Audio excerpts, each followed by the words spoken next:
Hello, I'm the Nostalgia Critic. I remember so you don't have to. I can't help it. I'm a product of advertising. I see something advertised, I have to go buy it. Buy this. But that doesn't mean there aren't some advertising gimmicks or characters that work better than others. Buy this one too. Take, for example, cereal labels. There are dozens of cereals out there, but only a distinct few seem to survive over the years. Is it really the taste of the cereal that keeps kids coming back, or is it the mascots? The timeless characters that go through many changes but still keep the same likability over the decades. No, it's obviously the taste. But the mascots play a big role, and that's why I'm counting down the top 11 best sugar-coated marketing icons of all time. Why top 11? Because I like to go one step beyond. So, sit back and enjoy the top 11 greatest cereal mascots. Milk and cereal. Cereal, cereal. Milk and cereal. Cereal and milk. Cereal and milk. Cereal and milk. Cereal and milk. I keep it for myself. I keep it for myself. I keep it for myself. Rice Krispies. Number 11. Toucan Sam from Fruit Loops. Released in around 1945, Toucan Sam started off with a relatively boring scenario, just talking in pig Latin. Crispy and delicious day for breakfast or for acting snake. Riveting. Smart kid. By the way, if that voice sounds different to you, that's because it wasn't always done by the same person. In fact, that's actually Mel Blanc, the voice of most of the Looney Tunes characters. But they didn't feel like the character was strong enough, so they switched out the voices with Paul Frees, another actor who might sound familiar. So look for Kellogg's Fruit Loops. Follow your nose. Did you hear that note? Yes, it's the same guy who did Ludwig von Drake. That's kind of cool. They also changed the scenario around too. It usually starts off with somebody having a problem or searching for something. No matter what the dilemma, Fruit Loops always seems to have the answer. They left without breakfast again. I've been adrift for days and I'm tired of frozen breakfast. I need a really rad breakfast to help get me back home. Follow my nose. Just follow my nose. Follow my nose.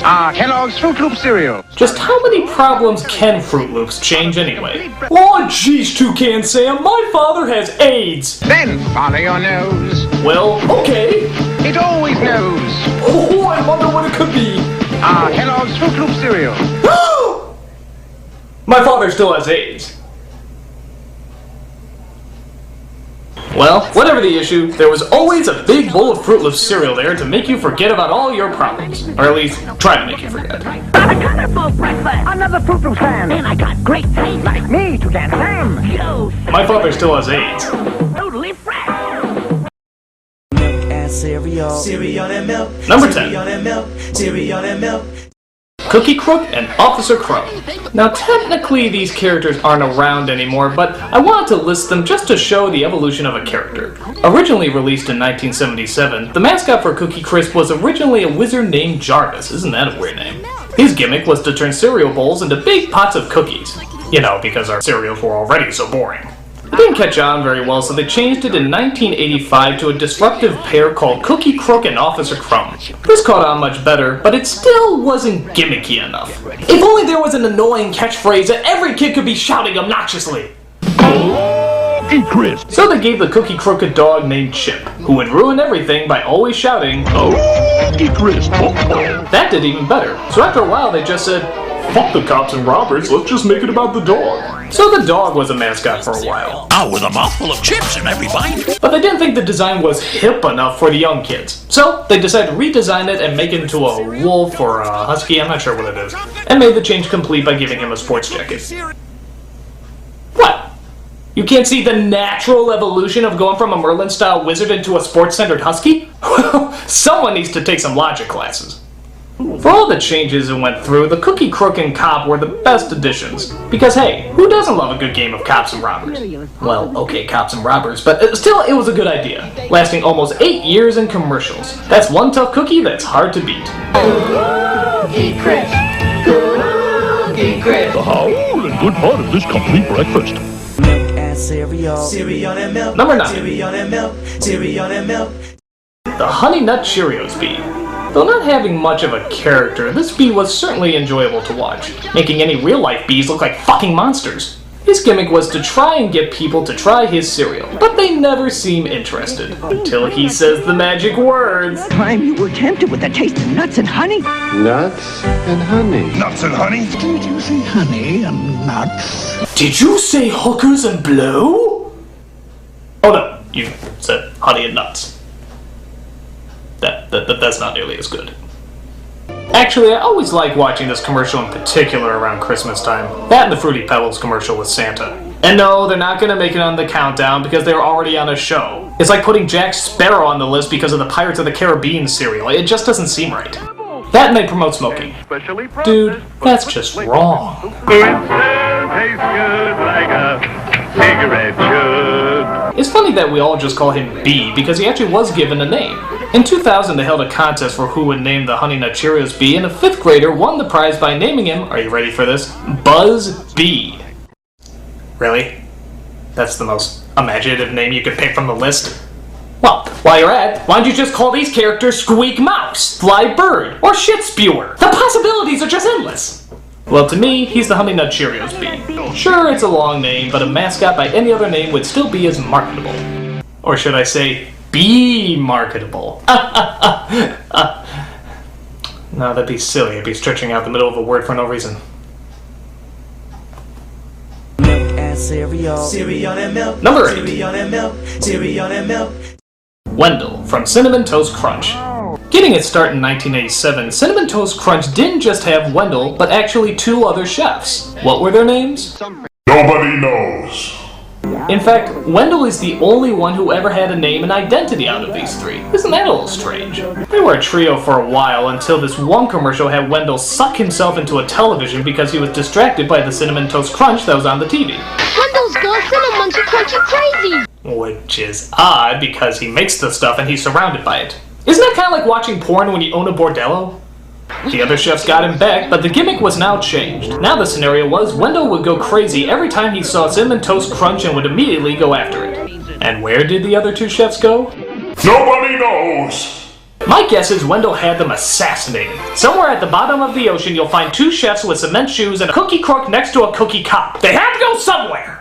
Since then, the focus seemed to veer away from Wendell and instead showed off other people who could see everything except why kids loved Cinnamon Toast Crunch. But does he know why kids love Cinnamon Toast Crunch? Is it animal, vegetable, or mineral?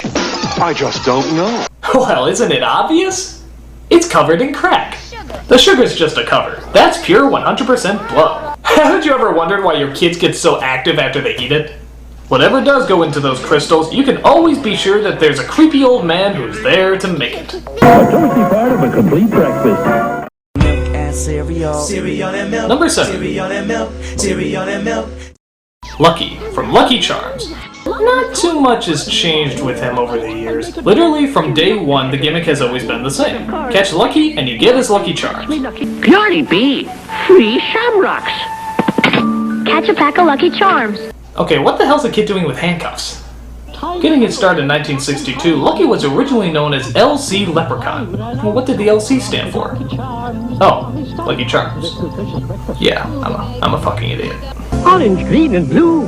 Marshmallows at every spoonful. A magical taste for you. Nothing too much to say about him, just that kids love chasing after things, so the idea of trying to catch something to get reward is always foolproof. The chase never stops. But wouldn't you be pissed off if you caught a leprechaun and instead of gold you got a friggin' bowl of cereal? Woohoo! And now that you caught me, you get me Lucky Charms. No, I want the gold. No, you want a Lucky Charms. No, I want the gold. No, you want a Lucky Charms. I'm quite positive I want the gold. Well, if you want to deny the sweet taste of... There, now you're dead. How do you like that? An idea so basic it has to be admired, Lucky is the perfect prize to catch or smash at the end of any rainbow. For magically delicious. Milk and cereal. Cereal and milk. Number 6. Cereal and milk. Cereal and milk. Captain Crunch from, well, Captain Crunch. Is it me, or is this guy the snagglepuss of cereal mascots? Captain Crunch with Crunch Berries. Next time, let's not wish quite so hard. And remember to exit stage right. Actually, Captain Crunch was another character that started out with an entire cast. There was a dog, 4 annoying kids, and an evil pirate named Lafoot. But that villain was replaced by the Soggies, these big puddles of splooge with eyes that like to make everything, you guessed it, soggy. They also had some sort of evil machine that led the Soggies, but I can't really remember his name. This scenario would have been fine and good, except that they actually turned it into a straight-up war. I mean, it was like a soap opera with guns, spaceships, giant robots. Kinda got out of control. This is your job for Crunch Power. Come away! We're afraid of those Soggies. Now, let's move on to waterboarding them. I'm not sure if the Soggies are still around, but the captain sure is. In fact, they even revealed his entire name at one point, calling him Captain Horatio Magellan Crunch. Because every kid would remember that name. Couldn't you call him Joe? Always crunchy, never soggy, Captain Crunch still remains the captain that can make it happen. Let's go, Sea Dog. I hate to see a grown pirate cry. Number 5. Count Chocula from Count Chocula. Speaking from a health point of view, what's worse than marshmallows in your cereal? How about chocolate marshmallows in chocolate cereal? Why don't you just throw in miniature cheeseburgers while you're at it? Well, as horrible as it is for you, it tasted great, and it had a great mascot. In fact, it was so good that there were actually cereal spin-offs. And it's ironic because the more healthy they got, the less successful they did. Like Frankenberry's still sort of around, Blueberry you barely see, and who the hell even remembers Fruity Yummy Mummy? What, was Vegetable Lecter too good a name to take? Well, we still love the characters. And it was kind of clever that they always took the voice of the movie monster they were spoofing. Like Count Chocula as Bela Lugosi. And you'll enjoy my Count Chocula cereal. Frankenberry as Boris Karloff. Frankenberry has strawberry-flavored sweeties. And for some reason, Blueberry was Peter Lorre. With my hauntingly delicious cereal. Did he ever play a ghost? Oh well, he's dead now, so maybe that counts. But either way, it was Count Chocula that brought in the big bucks. Not the healthiest cereal, but hey, that's why we loved it so much. How about that monster for breakfast today? Number 4. Sonny from Cocoa Puffs. Sonny is just an addict, okay? He needs help. He needs to go into rehab and have his illness treated. Look at him. He's just trying to do his everyday work when suddenly these little bungholes come up and tempt him by feeding his habit. What's up with those kids? They're fucking enablers. Want some Puff Puff Cocoa Puffs? Crunchy, crunchy Cocoa Puffs. Yummy chocolatey Cocoa Puffs. Hey, you want some stuff? I got some good stuff right here. Yeah, that's cocoa meth right there, man. Yeah, Crystal Puffs. Get you nice and saucy fucked up. But don't blame the kids. Blame his grandpa, who started out pushing the stuff back in the 60s. I'll speed things up, cause Sonny can't resist Cocoa Puffs.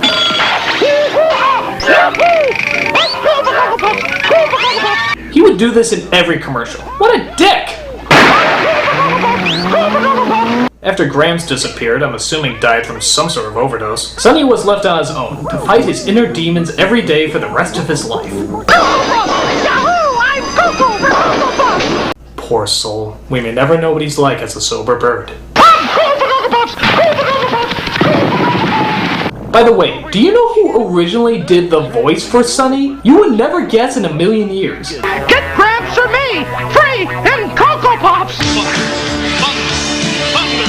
Thundercats!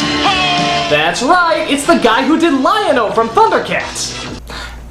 What the hell happens to a guy who goes from a butch manly superhero to a crazy addicted bird? I'll tell you what happens. Puffs happens! Everyone thinks Lindsay Lohan got addicted to drugs? Not a chance. It was Puffs! Tennessee Williams addicted to alcohol? Not even close. It was Puffs! Puffs! Puffs! Puffs! Remember, kids, life may be rough, but don't do the puffs. It isn't glamorous or cool or kid stuff.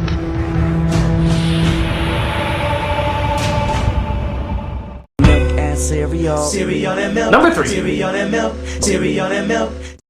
Sugar Bear from Golden Crisp. I love this guy. This is the most laid-back character who always somehow manages to kick ass. Put the pole in the bowl. He's like if the dude was on steroids. He's freaking awesome. I can't get enough Super Golden Crisp. It's got the crunch with punch. He surprisingly started out on a show called Linus the Lion-Hearted, who actually hosted a slew of characters that had their own cereals. Right crinkles toasting. Sugar crisp. Did you see him? Did you see him? Watch it again! Sugar crisp. How funny is that? All these overblown characters, and the one that makes it big is the very last one. I don't know if he did well because of the cereal, or if the cereal did well because of him, but he stuck around. And like most cereals, Golden Crisp, then called Sugar Crisp, seemed to be the one entity that could solve all the world's problems. Hey, Blob, you're polluting the air. I don't care, Bear. Well, I do. So I'll put out the fire and clear up the air. Take that, Al Gore!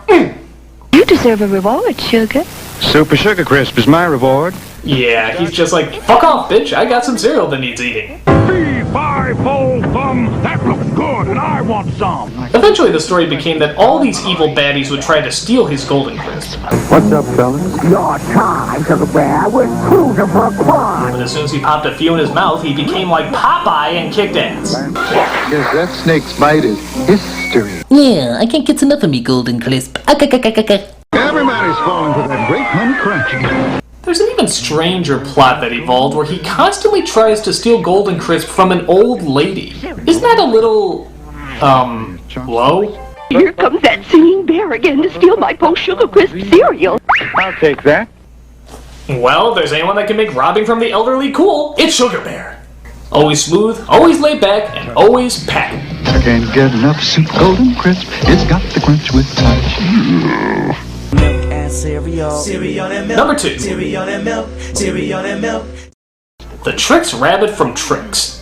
This character is like a Greek tragedy. Along with Oedipus and Antigone, the Trix Rabbit will always be remembered as a great tragic figure. All he wants is Trix, just a simple little cereal that he decided to devote his entire life to. But will the kids ever give him the damn stuff? No! And why? Tricks are for kids. Because they're fucking assholes, that's why. It's like the natural order of things. The world goes around, the sun always comes up, and the Trix Rabbit must suffer. How horribly cruel! Silly rabbit, you tricks are still for kids. Don't tell me. What did he ever do to any other human being? Just cut him a break! Joy to the world. I'm gonna get to eat Trix. Look, even Santa steals from him. What a jolly old prick! Even with the help of Bugs Bunny, he could never seem to get any. Have I got a disguise for you? Make that bunny. Silly rabbit. I prefer a happy ending. God, that's pretty bad when even bugs can't stand to watch your misery. There's even this one commercial I love where you think he's finally gonna get it. After all these years of tricks for kids, well, they're for rabbits.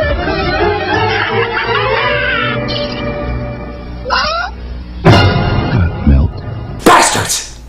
So I guess the Trix Rabbit is a way of showing kids humanity's unnatural cruelty to others. It's not right, it's not fair, but you gotta just deal with it.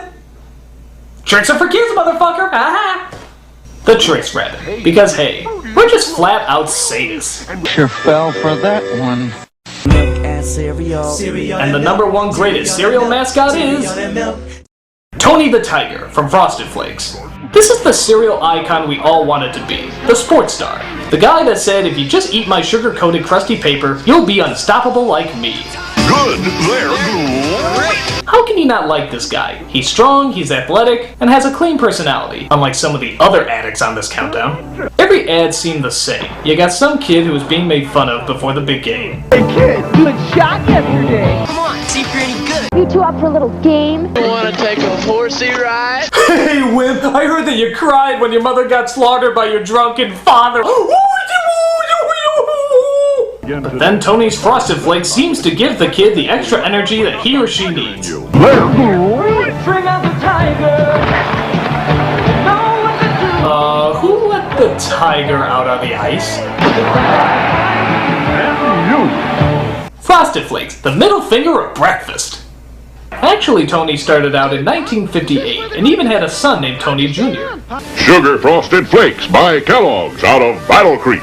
His voice was different too. It was done by Dallas McKennon, who you may recognize from that Haunted Mansion ride. The moon climbs high o'er the dead oak tree. They're great. Then the voice was continued by Thurl Ravenscroft, who sang a lot of the songs from How the Grinch Stole Christmas. You show them, but first let's start with a complete breakfast including my Frosted Flakes. But after his death in 2005, they gave the job to Lee Marshall, who's still doing it today. Go, Tiger! He was the only cereal mascot who actually kind of seemed like a role model. He was cool, strong, and just a character you could look up to. All yours, Tiger! The taste of Kellogg's Frosted Flakes brings out the tiger in you. Tony the Tiger. If you didn't like him, then you're a great big douchebag! And you!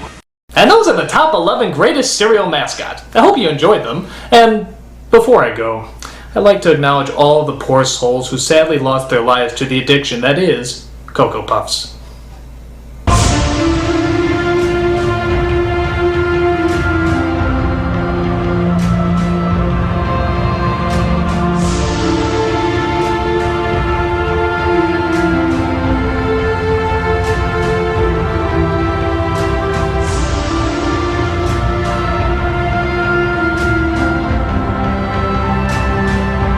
I'm the Nostalgia Critic. I remember it so you don't have to.